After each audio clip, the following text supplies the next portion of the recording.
Hi, Rodney, and welcome back. And thanks, as always, for spending a little time with us. This time it's on Thursday, a day that's going to end in the single digits temperature-wise. There is a recovery in store, some good news on the weather horizon, and I'll be glad to update your forecast, which is an improvement, certainly, in just a few moments. Headlines tonight will include coverage and wrapping up the first 3 days of the trial that we've been covering for you in depth all this week, as well as some other headlines, news, and information as we work our way back into a regular workflow or scheduled program this evening. A whole lot of information that I've had to forego for the past 3 days as far as calendar announcements and the like, and some special wishes. So we'll get to all of that in just a few moments, and our headlines as well. And only little else before I turn to those headlines. And it comes from our state's capital, where several proposals today won approval. For example, DUI convictions staying on an individual's record for 10 years instead of 5, increasing Kentucky's minimum wage, and banning smoking in public places across Kentucky. Each won approval in their respective committees today. For example, Democratic Representative Susan Westrom from Lexington, who has been sponsoring the no smoking bill for the past several years, says she now believes that she's confident she will get a vote next week as it is presented before the full House, something that bill has been yet able to do over the course of the past 3 years. House Speaker Greg Stumbo, on another front, saw his bill to raise Kentucky's minimum wage make it through the House Labor and Industry Committee, obviously today. Its future still unknown, admittedly so by himself in the Senate, but House Bill 2 would gradually raise Kentucky's minimum wage from the current $7.25 an hour right now to $10.10 an hour. It would go up to $8.20 on July the 1st, then to $9.15 on July of 2016, and then ultimately sealing and plateau at $10.10 in July of 2017. And in Kentucky currently, as it has been for years, if you get a DUI, it stays on your record for 5 years, but future drivers who may be convicted of DUI would have it on their record for 10 years instead of 5 under a bill the Senate Judiciary Committee did approve earlier today. As it is now, it takes 4 driving under the influence convictions within a span of 5 years for you to be charged with a felony offense of driving under the influence.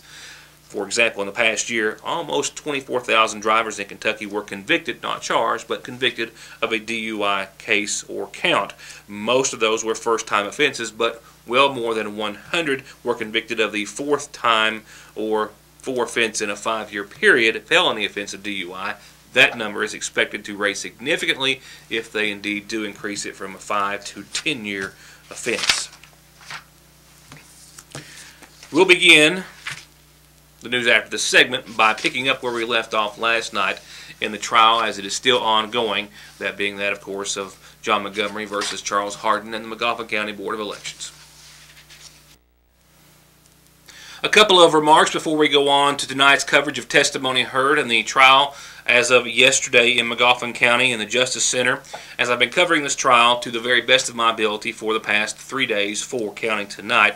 I'm sure it's quite obvious that it's not all the testimony in that trial. Testimony has lasted 5 to 6 hours or more each and every day of this week, wrapping up yesterday afternoon right around the 2 or 3 o'clock time frame. And we've not actually shown all the individuals who have testified either. There have been some occasions where some of the individuals were called, and as soon as they took the stand, for whatever legal reason, they could not testify. Their testimony may have been short. It may have been repetitive as compared to some other testimony that we've aired. So I've done the very best of my ability to choose those I believe most important to bring you, to keep you up to date and informed on the case. And we've also worked very hard to make sure that both the prosecution and the defense get the same amount of airtime in proportion to the time that they were allowed or took during the case. That trial, which is now in a bit of a hiatus until Monday, when it will pick back up. I'll elaborate more on that in just a few moments. For now, though, we'll pick up with the following testimony in the latter half of yesterday's proceeding. We'll begin with the testimony of Vonda Bailey. Shortly after she took to the stand, all attorneys approached the bench. She was restricted to her testimony based on a legal situation. She was unable to testify to 2 sides of a conversation that she was involved in. She was restricted by the judge to only remarks that she made in a conversation she claims to have had with 2 men, a Doug and Brian Marshall, the night of the election as results were being announced in the McCarty County Courthouse. Ms. Bailey, I want to be perfectly clear here, because I don't want to get in trouble. I don't want you to get in trouble. I do not want to hear anything that any of the marshals said. I only want to hear what you said in this conversation. Okay? Can you agree to do that for me? Okay, thank you. Let's start from the beginning of this meeting.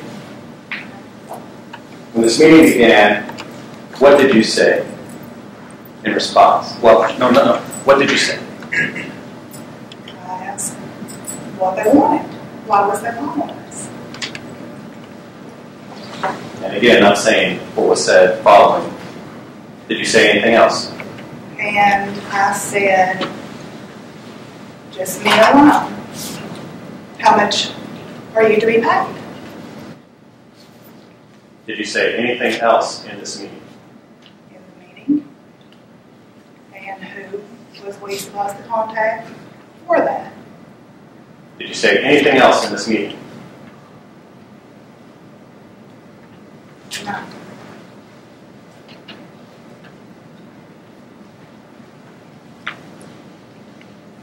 Did you attempt to contact anybody because of this meeting? Such as, I contacted the Attorney General Why did you contact the Attorney General? because it was illegal stuff. Objection. Your Honor, I'm asking why she was contacting the Attorney General. Why were you contacting the Attorney General? Because I felt it was illegal matters going on about the election. Specifically, what did you tell the Attorney General? I spoke with him. I told him that I had evidence of what I felt was vote buying on the November 4th election, and he asked me to meet with me. I told him yes, and he took my into evidence. The evidence that Bailey said she was referring to was a voice recording of a conversation between herself, she alleged, and the two marshal men who approached her, she claimed, on numerous occasions during the election results that evening of election. Also in that conversation was the second person to testify, that being Maxie Arnott, who also was restricted to her testimony, only allowed by the judge to reveal what remarks or words that she said during the conversations that she said took place with those two men who approached her concerning money and a transaction pertaining to the election. On the first time that I was approached. I see. The second time that they approached me, needless to say, they followed me. When I tried to walk away from them, they followed me. From right when you walk out of the courtroom, at the door, over to the side glass right there by the courtroom. And that is when I recorded them. And that is when they were asking me. Sorry. That's when I had to make a statement about my aunt and told them that I was, that did they know that Bessie Brown was my aunt? Okay. So there was a third time? Yes. What happened during this third encounter? The third time was outside between the courtroom and the Justice Center. And at that time, I was walking over to the Justice Center with Vonda Bailey, and we were approached the third time. What did you say to them during this conversation?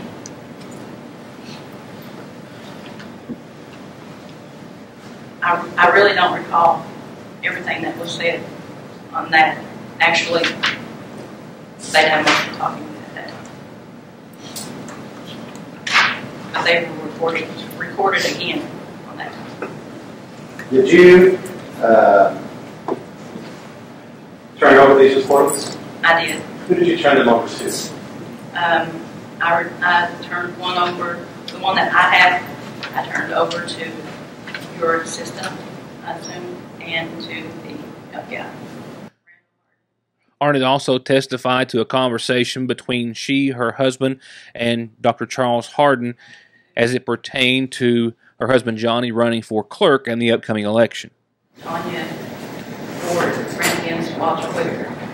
Now I want to know, I know that, but I want to know about specifically with regards to your husband running for county clerk. Did Charles Harding come to your house to talk to you about it? Are you asking when he came to my house? Yes. What he said? Yes. Okay.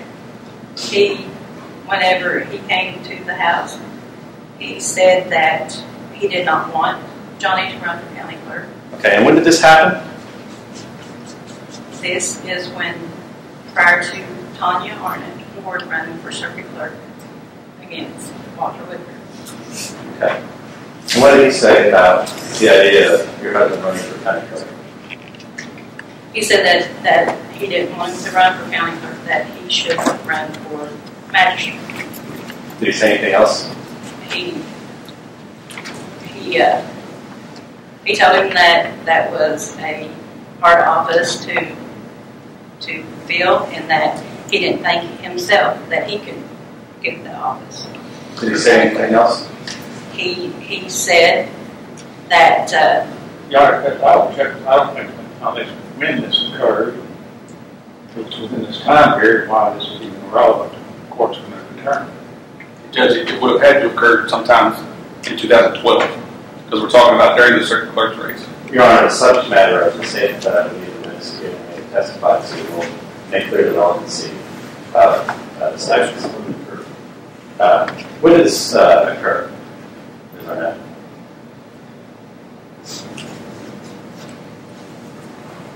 It was before the election Which election? for circuit clerk.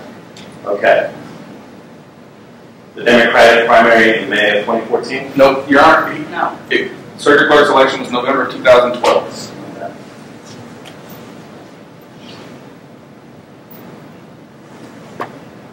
Again, I think the statement done. Let's say you're going to make it relevant. All right, thank you very much. Ms. Arnott, did he make any statements regarding Renee Arnett Shepherd to you? Yes, he did. He said, he specifically said that he had the office the way that he wanted it, and that, again, Johnny should run for magistrate and not for county clerk, because he had it the way he wanted it. As was the case with several witnesses, the defense chose not to cross-examine Miss Arnott, and then that allowed for the prosecution to call for their final witness of the day and of the trial, with the exception of witnesses that they did reserve the right to bring back in for further testimony based on their prior. The last to testify was a man who identified himself as a precinct chairman, and that would be Robbie Neal McCarty. As of me, I'm the Democrat chairman at McCarty Branch Precinct, and I'm the guy that's supposed to be turning 4 names in, 2 supposed to be for like an alternate, and 2 that actually supposed to be the 2 that sit. These names, are they the ones that get to serve as Republican judges or Democratic judges? They're the names that actually sit, supposed to, you got 2 Republicans and 2 Democrats sit on the day of the election in that physical precinct right there.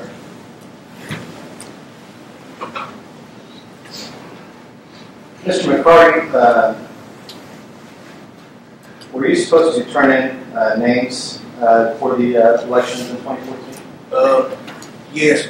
In past practices, the letters was always mailed and received, and I'm the guy, I guess, puts names on the paper to pick on the Democrat side to turn in to sit on the board that thing. Yes. And what is this paper? Okay, it's just a paper showing that I chose 4 names, and I was always aware of 2 of the names was sitting on that precinct that day. Did you turn it in this year? No, I didn't. Do you feel were you hampered in being able to turn it in? I wasn't had an opportunity. I didn't receive any letters in the mail.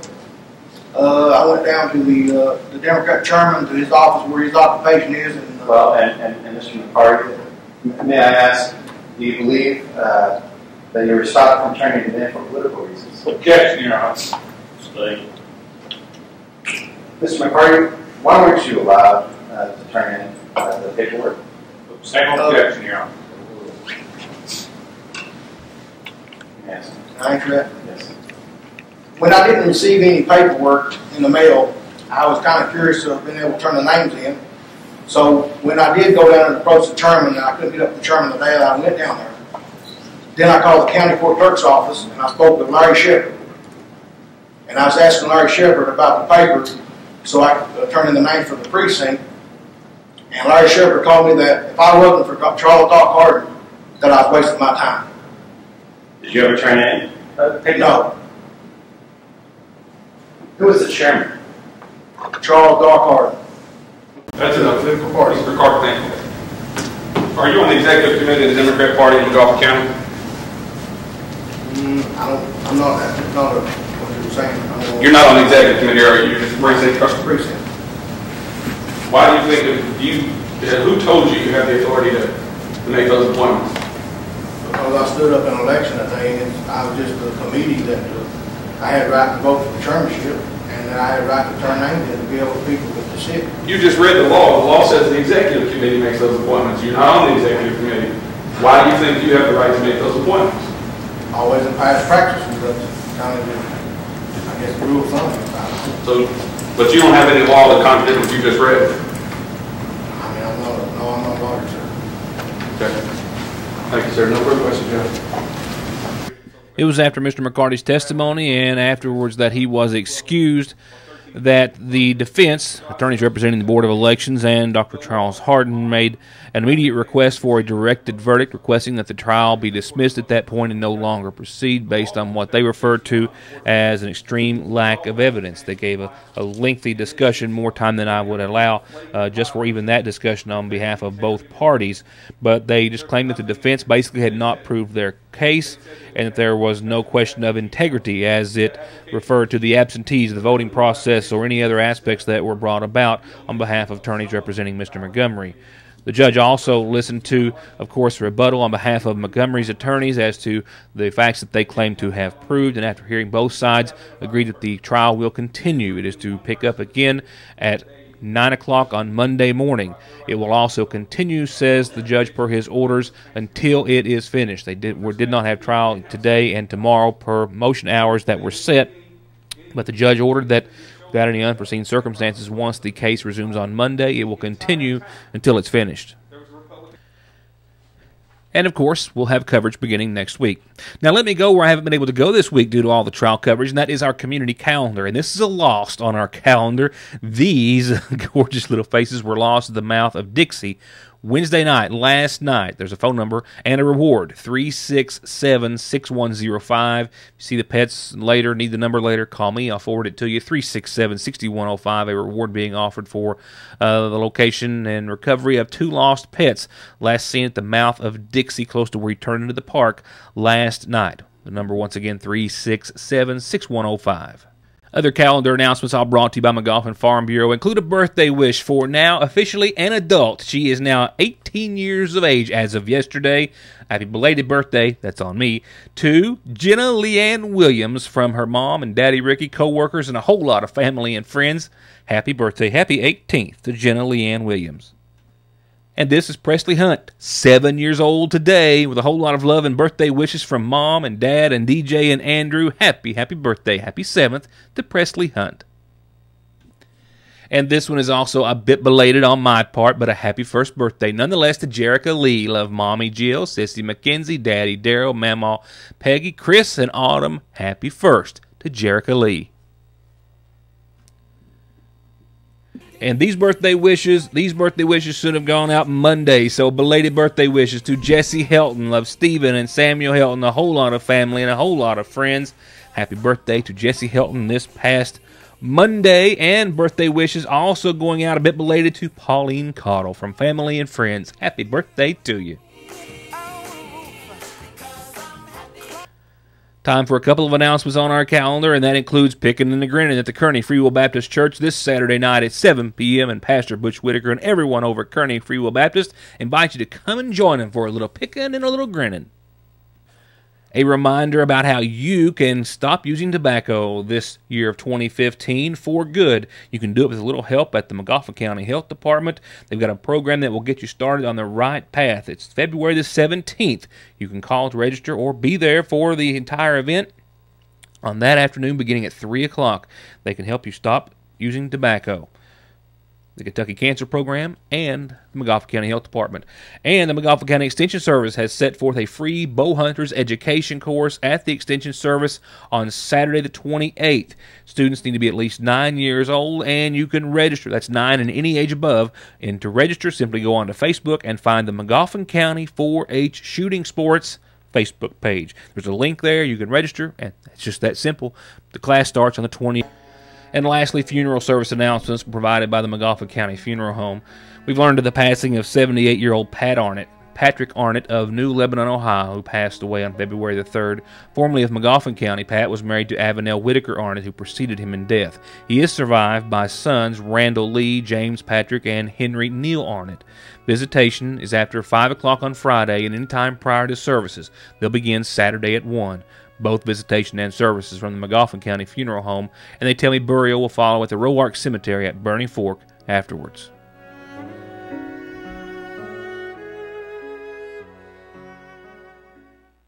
This just in from officials with the Department of Highway of Transportation and the Mountain Parkway expansion project. Things are really starting to take some initial shape, if you will, not as to the final project or final product, but to the fact that construction is really starting to get underway. In fact, crews with BZAC are going to continue to clear land along about a 1.5 mile section of the Mountain Parkway, as they have been, obviously, and that is also in lieu of the fact they're soon going to start creating a wider path to expand the road.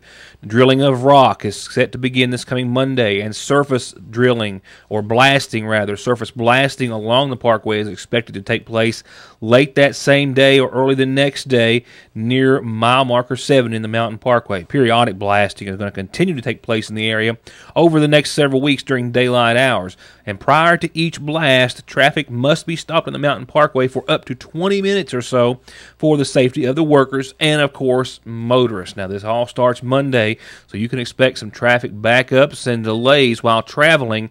And it's also something you might want to follow on their website, mountainparkway.com, or Mountain Parkway on Facebook, as they'll try to keep a schedule of expected blasting times to help you maybe navigate around any delays in the Mountain Parkway.